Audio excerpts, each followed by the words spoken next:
Hello everyone, welcome to my mini blog. আজকে বাড়ি ফিরতে ফিরতে আবারও একটা ছোট্ট ভিডিও আপনাদের সাথে শেয়ার করি। আমার বাড়ির কাছাকাছি স্টেশনের মধ্যে এটার নাম হচ্ছে বিশিপুর। তো এটা দিয়েই আমরা রেগুলার যাতায়াত করে থাকি। আপনারা যারা আমার আগের ভিডিও দেখেছেন তারা এই নদীটার আলাদা একটা ভিডিও দেখেছেন। নদীটার সম্বন্ধে আমি সেখানে অনেক কিছুই বলেছি।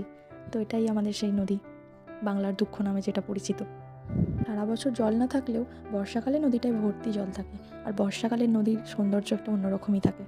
তো যাই হোক, নদী পার হয়ে এবার আমি নদীর এই বাঁধের রাস্তা দিয়ে যাচ্ছি, যেখানে চারিদিকে শুধু একটাই রং দেখতে পাবেন, হচ্ছে সবুজ। গ্রামের পরিবেশটা হয়তো এই জন্যই শহরের থেকে একটু বেশিই সুন্দর হয়। জানেন, এই সবুজ রং কিন্তু চোখের জন্য ভীষণ ভালো। এটা চোখের উপরে চাপ সৃষ্টি কম করে, আর এই সবুজ রং সেই জন্য চোখে খুব আরাম দেয়। এটা খুব আরামদায়ক রং চোখের জন্য। আর বর্ষাকালে তো এই গাছপালা আরও বেশি সতেজ হয়ে ওঠে, আরও বেশি সবুজ প্রাণোচ্ছল হয়ে ওঠে। প্রকৃতি যে কত সুন্দর হয় সেটা কিন্তু গ্রামে থেকেই অনুভব করা যায়। আজ এইটুকুই। ভিডিওটা ভালো লাগলে অবশ্যই একটা লাইক, কমেন্ট আর শেয়ার করবেন, আর আমার চ্যানেলটা সাবস্ক্রাইব করতে কিন্তু ভুলবেন না। বাই।